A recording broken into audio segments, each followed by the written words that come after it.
Es esta una tierra torturada, siempre sedienta, inhóspita como pocas. En su paisaje desolado nada invita a quedarse. Sin embargo, como si fuera el más fértil de los valles, los viejos pueblos del pasado se la disputaron encarnizadamente y a falta de agua la regaron con su sangre. Sumerios, egipcios, griegos, hebreos, romanos, todos ellos y aún otros antes y después lucharon para conquistarla. Pero razones estratégicas aparte, solo es lo que es: un áspero desierto que al esconderse el sol se puebla de fantasmas.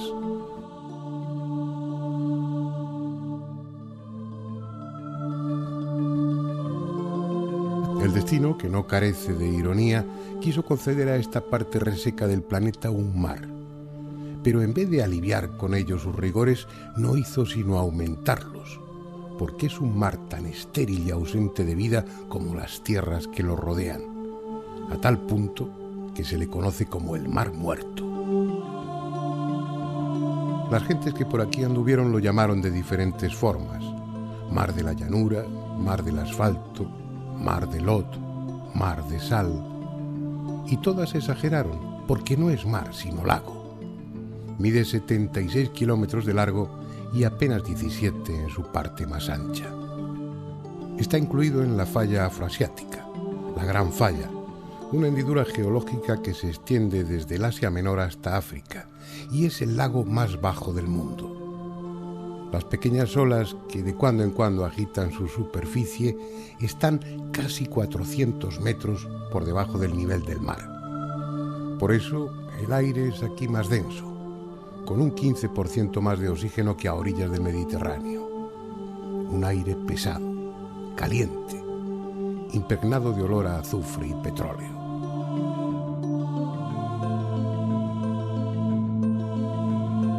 Los historiadores clásicos contaban que los pájaros no podían volar sobre estas aguas de una a otra orilla porque a mitad de su vuelo caían envenenados por los gases nocivos. Lo cierto es que hoy nadie teme tan pestilentes vapores y este lago, con pretensiones de mar, es frecuentado por turistas en busca de alivio para su artrosis o sus problemas de piel y, de paso, disfrutar de la sensación solo en él posible de flotar como el corcho. Estas aguas sin vida contienen 5 veces más sal que las de cualquier otro mar u océano, y aunque lo intentasen, los bañistas no podrían hundirse en ellas.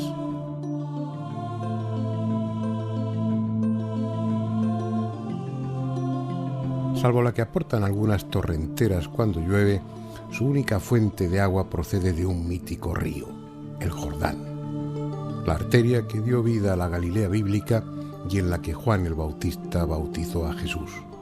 Un caudal constante que desemboca íntegramente en el Mar Muerto y que en él debería quedarse, porque mar o lago el hecho es que no tiene desagüe alguno, pero es tal el calor que cada día se evaporan 8 millones de metros cúbicos de sus aguas, prácticamente los mismos que recibe del Jordán. Por eso, este pequeño mar tiene hoy la misma extensión, más o menos, que tenía hace 4.000 años, en tiempos de Abraham.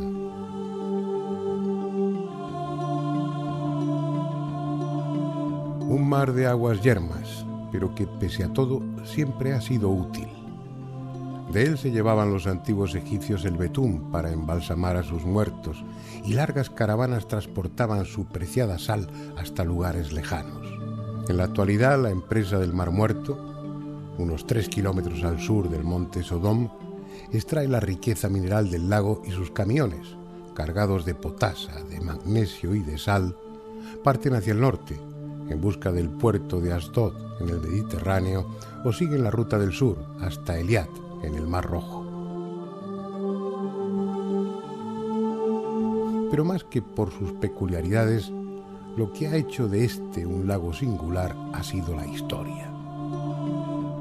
En una de sus orillas, en Qumran, tuvieron su último monasterio los esenios, esa secta singular de hombres puros, doctos en el arte de sanar, con fama de adivinos infalibles y copistas cuidadosos de los 5 libros atribuidos a Moisés, que junto con otros textos transcribieron fielmente en miles de pergaminos, parte de los cuales ocultaron en cuevas de los alrededores cuando la invasión romana, y cuyo hallazgo, hace medio siglo, constituyó uno de los mayores acontecimientos arqueológicos contemporáneos.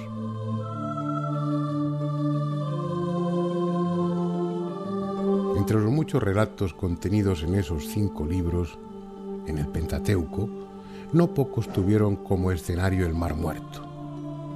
Pero uno de ellos es especialmente interesante, porque alude a un acontecimiento tan extraño que ha dado pie a todo tipo de conjeturas y que aún sigue sin resolver: la destrucción de Sodoma y Gomorra.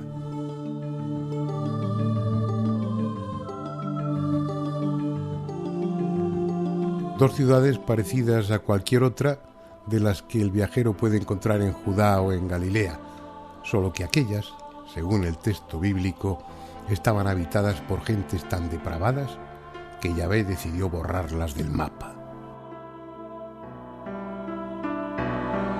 Es uno de esos oscuros episodios que tanto abundan en el Antiguo Testamento y que no dejan en muy buen lugar la figura del Dios judío, porque es de suponer que en ambas ciudades vivían muchos inocentes, aunque no fuesen más que los niños de corta edad. Sin embargo, él no hizo otra exclusión que la de Lot y su familia. El resto fue condenado a muerte. Un milagro sanguinario, atroz y peculiar. Las gentes de esas ciudades continuaban con su actividad cotidiana, ignorando que su destrucción estaba programada con hora fija. Al parecer inaplazable, porque los 2 ángeles, los 2 varones enviados por Yahvé, tuvieron que sacar casi a la fuerza a Lot y su familia. El tiempo se les echaba encima y si se retrasaban también serían víctimas de la destrucción. ¿Qué sucedió realmente en Sodoma y Gomorra? Fue algo que los ángeles sabían de antemano, pero que los habitantes de las 2 ciudades no estaban en condiciones de prever. Algo súbito, inesperado, que iba a borrarles de la faz de la tierra junto con sus animales y sus casas.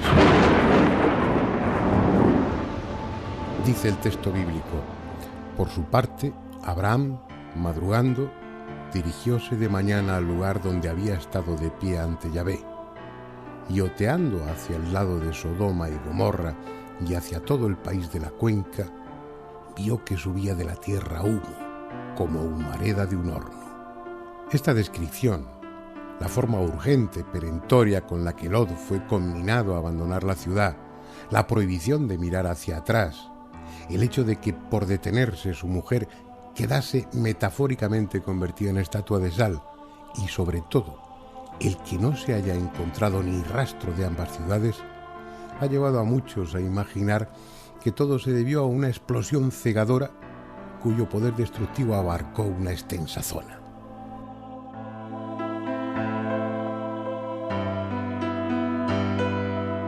Si el viajero busca en los mapas, encontrará el nombre de Sodom, pero no señala una ciudad, sino una pequeña región en la que cuando llegue a ella podrá ver un monte, modernos hoteles a la orilla del Mar Muerto y desierto, solo desierto.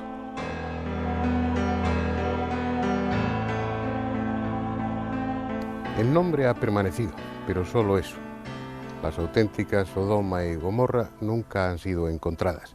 Los arqueólogos han buscado inútilmente sus ruinas, tal vez porque se hayan desintegrado, como sugieren algunos, o porque no las hayan buscado en el lugar correcto. Veamos un mapa del actual Mar Muerto. Como puede apreciarse, hay 2 zonas diferenciadas. Una al norte de la península de Al-Lisan, el auténtico Mar Muerto, con profundidades de hasta 400 metros, y la otra al sur de esa península con aguas poco profundas. Entre ambas existe una franja de terreno pantanoso. Como les comenté al principio, el Mar Muerto está incluido dentro de la Gran Falla Afroasiática, lo mismo que el lago Tiberíades y el lago Ulé aún más al norte. una enorme hendidura geológica que se extiende desde el Asia Menor hasta África. Una larga zona de inestabilidad en la corteza terrestre que ha dejado enormes cicatrices. Una región en la que hasta hace poco tiempo eran frecuentes los terremotos y las erupciones volcánicas. En cualquier libro sagrado de cualquier religión, la Biblia entre ellos, muchas de las catástrofes naturales son atribuidas al dios correspondiente. De esa forma, una extensa inundación local se convierte, pasado el tiempo, en un diluvio universal con el que Dios castiga, no se sabe bien por qué, a la humanidad. O un terremoto en el que mueren centenares de israelitas es interpretado como obra divina, en este caso para castigar a unos disidentes. Lo mismo podría decirse de las plagas de Egipto, del paso del Mar Rojo o de la destrucción de Sodoma y Gomorra.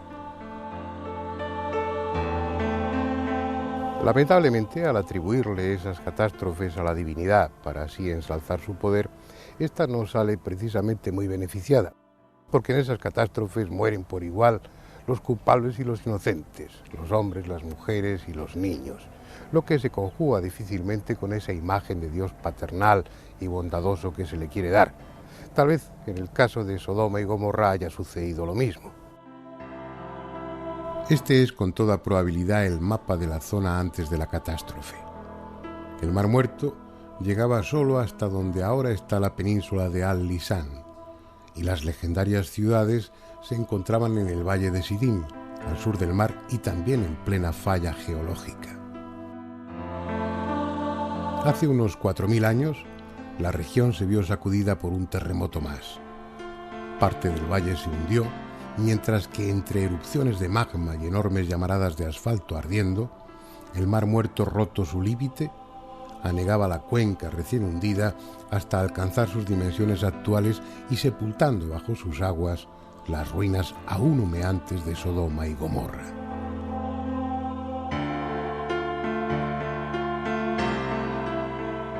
Bajo estas aguas duermen Sodoma y Gomorra con los huesos de sus habitantes conservados por la sal desde hace unos 40 siglos.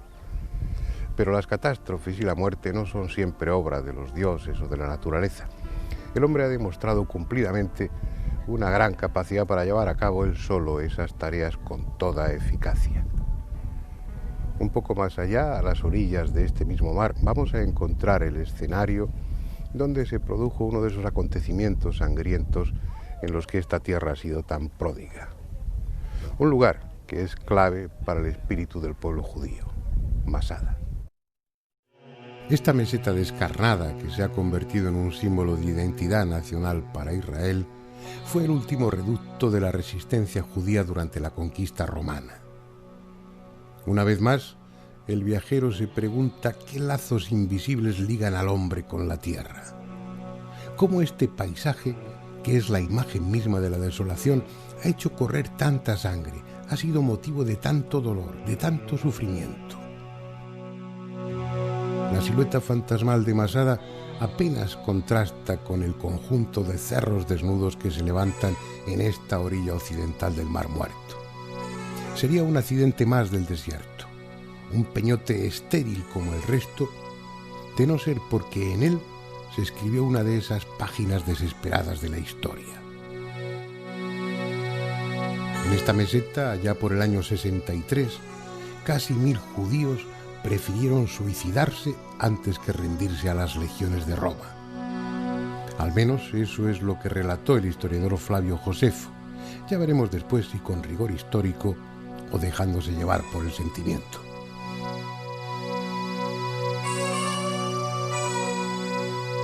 Fueron las excavaciones realizadas entre 1963 y 1965, bajo la dirección del profesor Igal Yadin, las que han arrojado más luz sobre muchos de los enigmas históricos que Masada planteaba. Aquellas excavaciones, que en gran medida fueron un medio de exaltación del espíritu nacional judío, contaron con voluntarios que procedían nada menos que de 28 países diferentes y que se costearon ellos mismos el viaje. Pocas veces en la arqueología se ha hecho tanto en tan poco tiempo.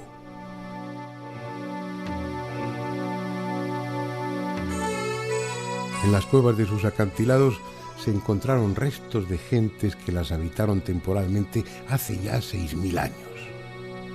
Desde entonces, Masada no ha dejado de ser visitada u ocupada periódicamente, pero su verdadera historia comienza hacia el año 40 a.C., cuando el rey Herodes el Grande decidió convertirla en ciudadela fortificada y construirse en ella una residencia. Tal vez por miedo a una rebelión, quizá previendo el acoso de Marco Antonio incitado por Cleopatra o sencillamente por puro capricho, el hecho es que Herodes levantó en este insólito lugar palacios, almacenes, edificios administrativos, baños públicos.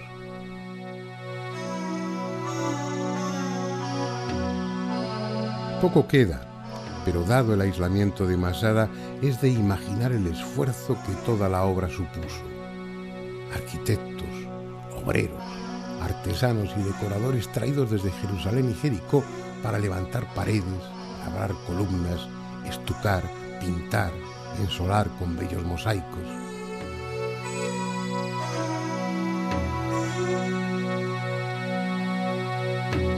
Cuando la tarea estuvo terminada, llegaron administradores, soldados, servidores, cocineros, sacerdotes. Centenares de personas que, además de alojamiento, debían tener garantizada su alimentación. Un problema resuelto gracias a los almacenes que se hallaron durante las excavaciones, en los que había sitio suficiente para guardar desde aceite hasta legumbres, pasando por grano, dátiles, vino y todo lo necesario para que garantizase la subsistencia durante un largo periodo de aislamiento.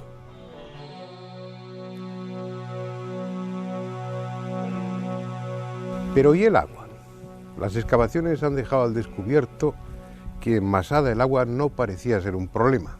Había bastantes baños, incluso un baño público como este. Además, al servicio de Herodes había muchos judíos que seguían sus ritos. Tenían su sinagoga y también tenían mikabes, pequeños baños rituales para la limpieza ceremonial. ¿De dónde procedía el agua en un sitio tan aislado y seco como este? Aunque de ordinario secos y polvorientos, los desiertos reciben de cuando en cuando el regalo de la lluvia, generalmente de forma tan torrencial como breve. Y el desierto que rodea a Masada no es una excepción. Cerca de la meseta hay dos vadis, dos cauces habitualmente secos por los que discurre el agua en las pocas ocasiones en que las nubes se muestran generosas. Solo es cuestión de retenerla para que no se pierda una gota y luego almacenarla.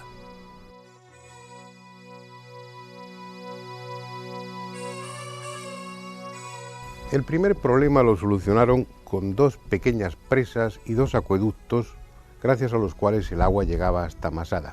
Pero faltaba por solucionar el problema más importante: ¿cómo almacenarla? Y lo hicieron.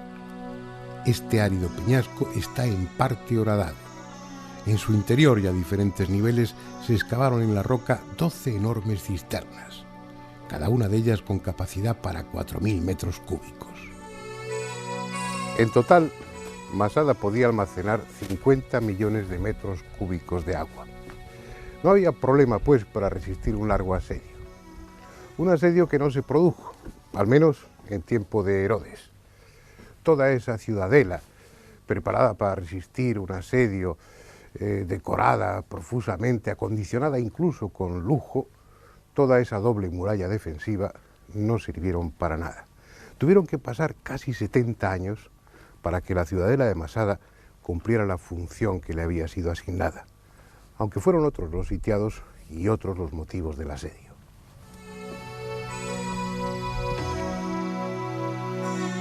La gran rebelión judía, iniciada en el año 67 contra la ocupación romana, había terminado sin conseguir su objetivo.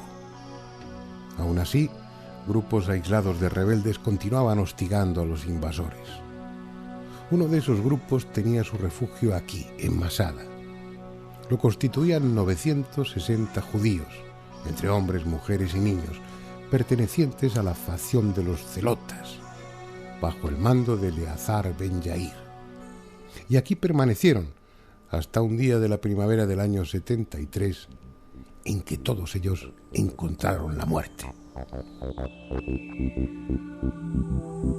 Han pasado más de 19 siglos, pero todavía son visibles allá abajo los restos de los 8 campamentos y de la muralla que levantó el general Flavio Silva para rodear Masada y evitar la fuga de los rebeldes. El asedio debió ser tan largo e infructuoso que, a pesar de los enormes inconvenientes, el general romano decidió asaltar la fortaleza y terminar de una vez. Para ello construyó una rampa de piedras y tierra por la que hacer llegar sus máquinas de guerra hasta los muros defensivos de Masada. Una obra colosal que aún permanece en su sitio pese a los siglos transcurridos.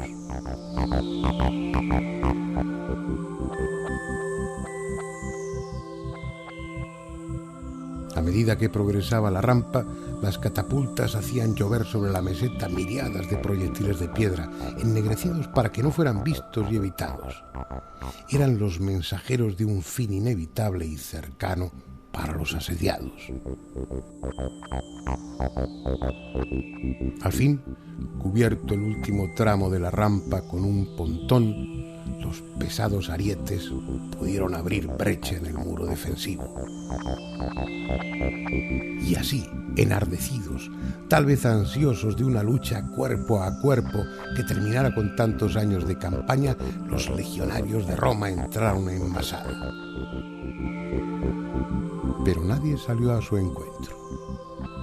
Ni una flecha, ni un grito, ni una espada en alto les aguardaban. Solo el silencio. Aquellos 960 celotas que defendían la meseta, hombres, mujeres y niños, habían elegido la muerte antes que rendirse. Las excavaciones realizadas en 1965 por Igal Yadin demostraron que después de ser conquistada, Masada estuvo ocupada por una guarnición romana al menos durante 40 años. Después, cuando ya había perdido su valor estratégico, solo conoció visitantes ocasionales. Algunos de ellos tuvieron suficiente tiempo como para dejar huella de su paso. Es el caso de los monjes cristianos que en el siglo V y VI levantaron esta capilla. Poco a poco, Igal Yadin, gracias a monedas, gracias a restos de vasijas, piedras, estucos, fue reconstruyendo la historia, el pasado de Masada. Pero en esas excavaciones hubo un hecho, un hallazgo de singular importancia para el pueblo judío. En una pequeña cueva del acantilado sur fueron encontrados cerca de 30 esqueletos, tanto de hombres como de mujeres y niños. Sin pruebas demasiado contundentes, se decidió que esos restos eran de los héroes que en el año 73 habían preferido autoinmolarse antes que rendirse. En consecuencia, y durante una impresionante ceremonia, 19 siglos después de su muerte, fueron enterrados con todos los honores. Fue en el año 1969. Eran el símbolo del nacionalismo, de la independencia y del amor a la libertad.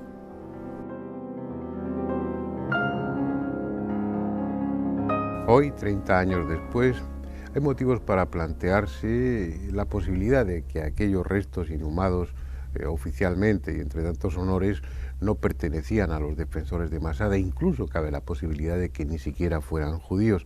Así al menos lo sostiene un antropólogo israelita. Joe Zias, que en 1997 afirmó que en esas excavaciones habían encontrado huesos de cerdo junto a esos restos. Obviamente no podía tratarse, si eso es así, de restos de personas judías, porque el cerdo es un animal impuro para ellos. Sin embargo, si fueran romanos, como sostiene Joe Zias, estaría justificado, porque el enterramiento de los romanos, si se acompañaba del sacrificio de un cerdo, y quedaba de alguna manera institucionalizado, oficializado. Esa es la tesis que se mantiene en discusión y que hace volver de nuevo el problema de qué fue con los casi 1000 defensores de Masada, porque aunque realmente se trate de restos de defensores de esta ciudadela, faltan más de 900 cadáveres por encontrar. Si hacemos caso al historiador Flavio Josefo, que no era precisamente un modelo en cuanto a rigor histórico se refiere, el nombre de los 10 celotas encargados de matar al resto fue echado a suerte. Tras cumplir su sanguinaria tarea, otro sorteo decidió cuál de esos 10 mataría a los 9 restantes. Una vez hecho, ese último superviviente se suicidó.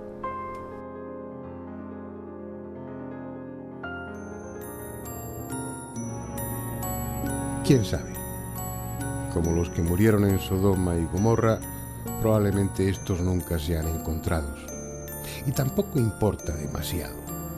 Esta tierra ha devorado ya tantos muertos cuyas tumbas permanecen ignoradas que 1000 más apenas cuentan.